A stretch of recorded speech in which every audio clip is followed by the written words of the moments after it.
Your doctor's lab tests, frankly, are useless. And they're only designed to tell you what is happening and where in your body that it's actually happening. But the tests your doctor runs doesn't tell you anything about why this is happening to you, why you're sick, where your disease is coming from.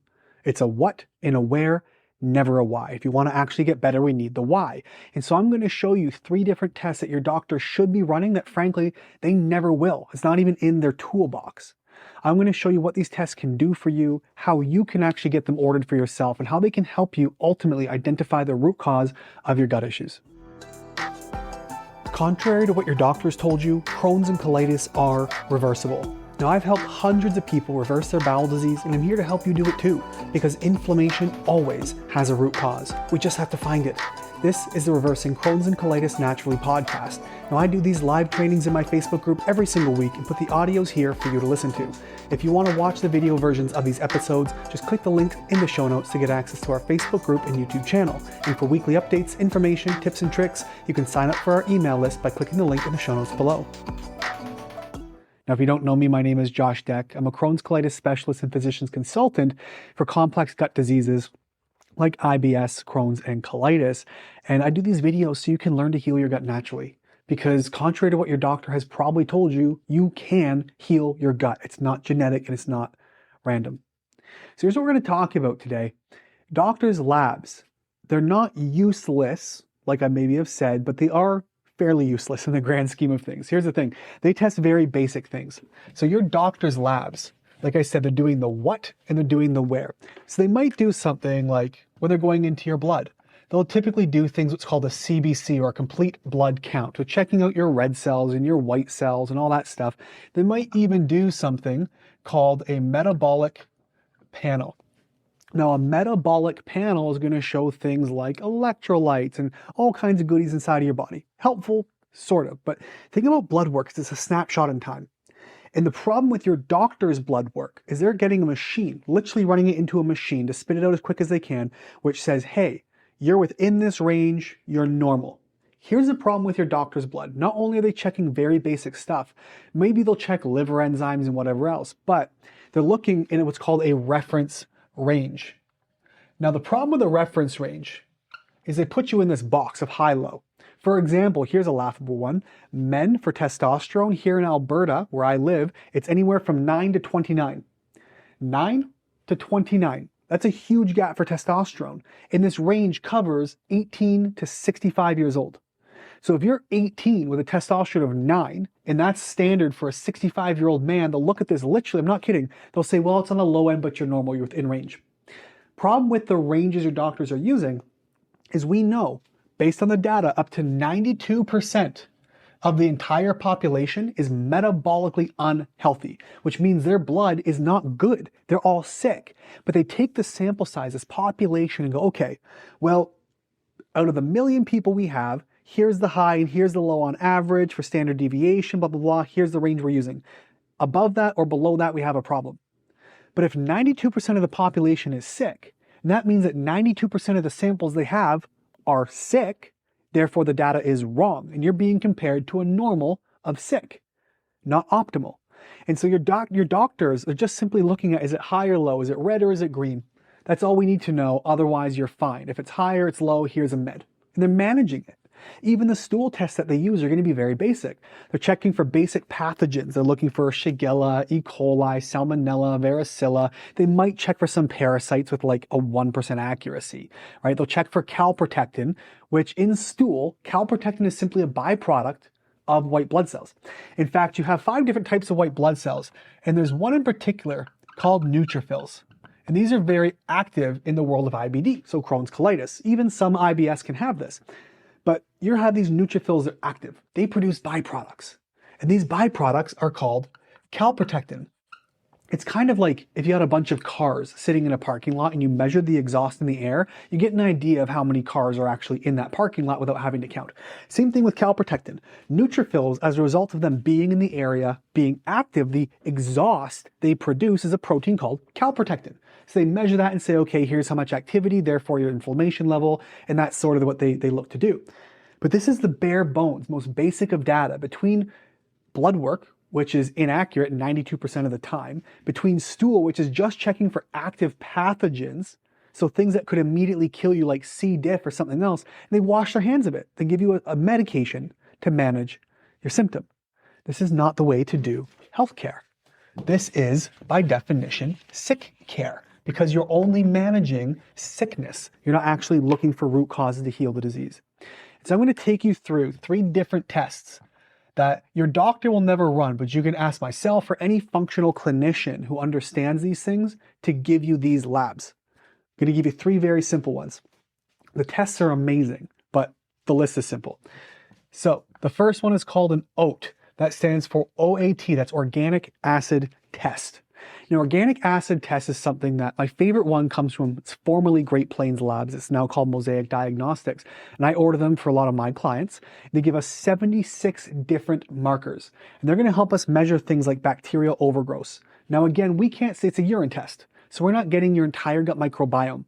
But just like a car produces exhaust, all of your cells, be them bacteria, mitochondria, cells in your body that make up your everything, they produce exhaust. And we're going to call these organic acids. So these cells produce exhaust. They produce a byproduct that we can measure through urine. So we can see there's lots of things that bacteria produce. We can measure some of these markers to check specifically to see, hey, do you have an overgrowth of good guys or bad guys? Probably. We can check for certain strains of mold like Aspergillus fusarium type molds. There's an umbrella there. We can see some of those markers. We can even see candida and fungus inside. There's a byproduct called arabinose that candida make. You know, you get a GI map and you go, oh, I don't have any candida. Of course not. Candida is a small intestine microbe. Your poop comes out of the large intestine. So if you're not getting candida on your stool sample, it just means it's not in your intestine yet. Now, I have had candida in my intestine, up in my mouth. It grew up and down.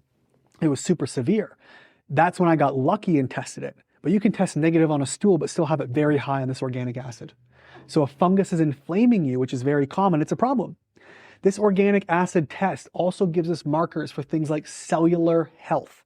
We can see if you're detoxing properly. We can see what's called the Krebs cycle, all the way back to like high school biology. We can see markers of methylation and detoxification. We can see if your vitamins are high or low. They give us all kinds of amazing markers, which when we put them into context, we can see, oh, wait a minute. Here's where your root causes are. Here are the things that are contributing to or causing your bowel issues. The second test that we can look at, it's actually a conglomerate of tests. It's called a total tox or total tox burden. Now, a total tox burden actually consists of 3 main tests. The first is an HTMA. This stands for hair tissue mineral analysis. We literally take a snip of hair from your head, your pubes, your legs, wherever you want to get it, and you can send that in. And they analyze this for minerals and heavy metals. We can see through certain minerals, sodium, potassium, zinc, copper, we can see what your adrenals are doing if your body's having trouble detoxing. We can see if there's direct heavy metals influencing your immune system for the worse. We can check for that. The second thing it's going to check for is mold, also known as mycotoxins. Mycotoxins are a byproduct that some mold strains can produce, and they're of course toxic, thus the toxins, to your system. And if mold is present, we know in 70% of US homes, the CDC even recognizes mold as being a major factor in 40%, if not the root cause of 40% of asthma cases. I see mold as a layer or the primary driver in probably 80% or more of all the Crohn's, colitis, and IBS clients that I see, diverticulitis, you name it, any kind of bowel-itis that we see, mold is implicated in probably 80% of them. So it's a huge, huge issue. So this total tox burden is a combination of tests, and this is one that actually you can get, I'll show you where to get it, but it's from Vibrant Wellness. They'll do a hair tissue mineral, they'll do mold, and they'll even do environmental. I don't know, I'm trying to spell it while I'm talking about it. Anyway, they'll do environmental testing. Now this is going to be microplastics, pesticides, glyphosate, any kind of toxin that's in your environment, forever chemicals, all that stuff it'll measure. For example, I've got clients who I've run environmental toxicity tests on. They live next to a golf course. We just met with a client recently who's down in Chile and they live on a cherry farm. Guess what they spray several times a year, covering the crops. Now they leave the home and do their best, but it's in their water. They live on well water.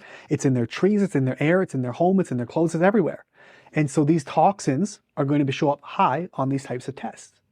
So we can do an organic acid to give us those 76 markers to check on molds and fungus and bacteria and cellular health and detoxing. The total tox tells us what's actively toxic inside of your system right now that needs to be managed. So it's a combination of hair tissue minerals, so heavy metals and other stuff. We'll check for mold and environmental toxins. The third test that we would look for here, or look to run, the third test is going to be what's called a microbiome. We'll call it a GI map. Now, a GI map is a microbiome test. Now, it's not a perfect microbiome test, and clearly my eraser on the board doesn't work very perfectly either. And here's why. Your microbiome can change quite often. I mean, none of these tests are perfect, but I'm going to pick on a GI map because they're sort of lauded as like the be-all end-all, and they're not. A GI map, your microbiome changes on a constant basis. So that's the first thing. The second, there are a lot of microbes which are aerobic and anaerobic. Aerobic means they love oxygen, they can live in your mouth, on your skin, wherever. Anaerobic, the an means without. So they need to be in an environment that's not oxygenated. They're like inside your body, in your intestines, where you're not breathing this air. The problem is your gut is full of anaerobic, so bacteria that do not like an oxygen-rich environment.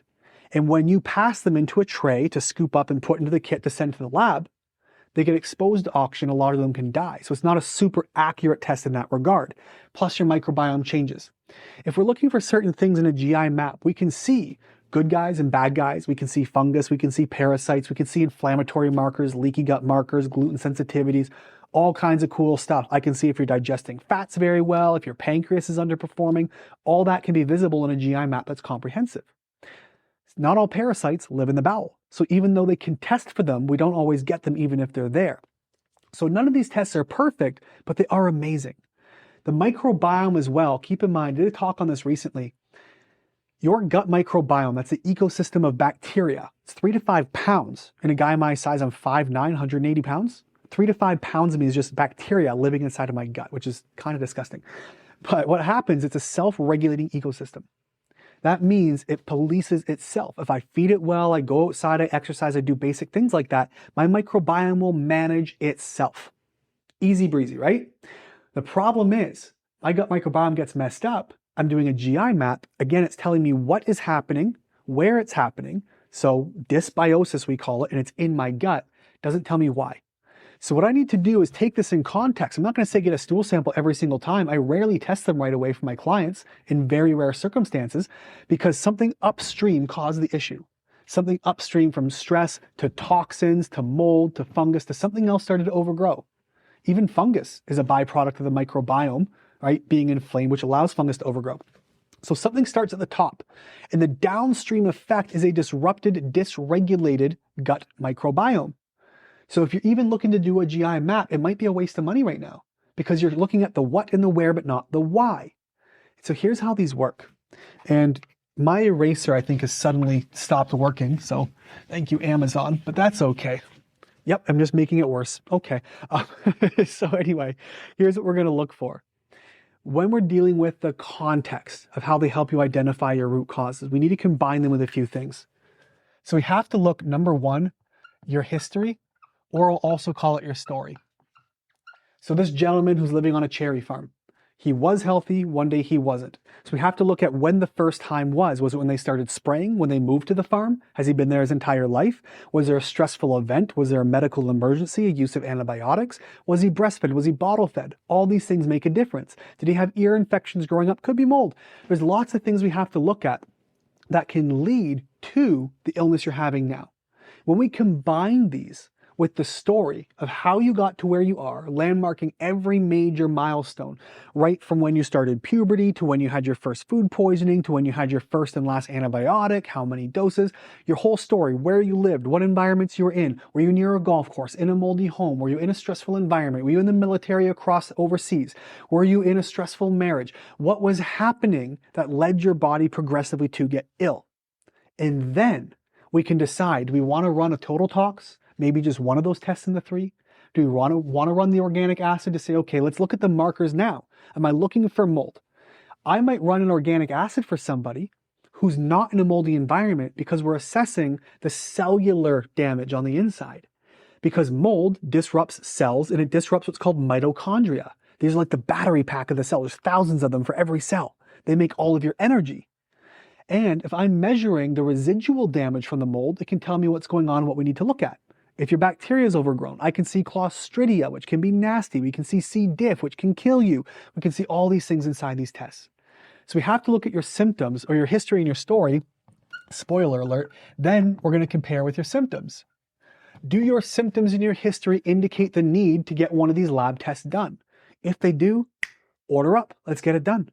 And all this tells a story. When I interview a client for our program, we have a call, it's 30 minutes to an hour long, typically for the first one. And when they join on, I've got probably 200 questions that I send them. I've got food logs, we get photos of them, we'll look at their tongue, fingernails, eyes, all kinds of stuff. We look at the most recent set of blood work, medications they're on, supplements they're taking. It's a very comprehensive assessment. Even the food you're eating and how you respond. Good mood, bad mood, high energy, low energy. All these things are combined that tell us, okay, what's your body doing right now? How is it performing with the things we're giving it under the circumstances? Is stress one of those things that creates a flare-up for you? All this information matters. And so based on the history and the story, then we can decide if we're going to get an OAT, a GI map, or a total tox test. Once we decide what testing we're going for, then we have to establish where those toxins or where that issue is coming from to remove it. And then we simply go through our 5R process. If there's a toxin in the environment like mold, we remove you from the mold or remove the mold from your environment. We have to remove the problem. Then we have to replenish. We talked about the OAT can show us where you're low on nutrients. We have to, of course, replenish those nutrients. That's the second R. We remove, we replenish. Then, of course, your gut lining and microbiome. The GI map can help us with these next two steps, which is rebuild and repair. Rebuild the gut lining, repair the microbiome. And then we can look at rejuvenating your immune system, bringing it back to balance, which is our 5th R.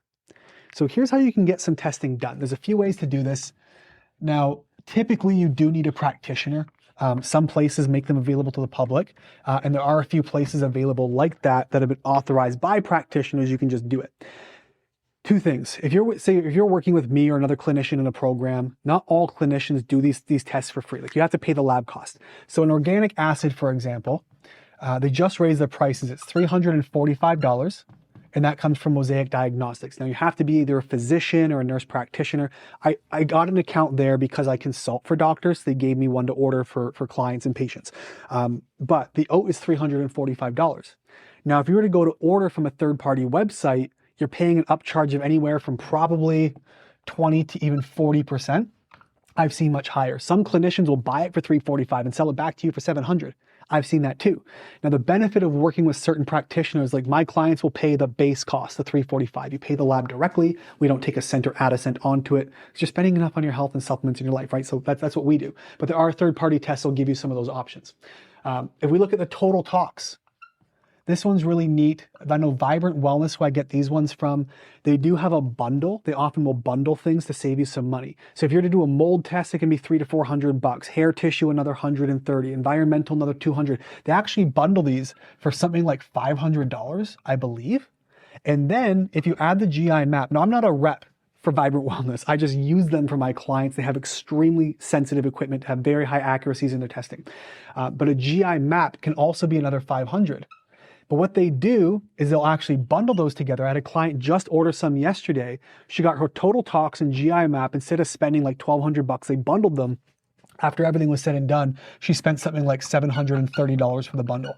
And then the organic acid. She was around, what's that? Just shy of, say, $1,100 that she spent on all of her labs to tell us not what is happening and where, but why. Exactly why. Exactly the damage, all the things that we need.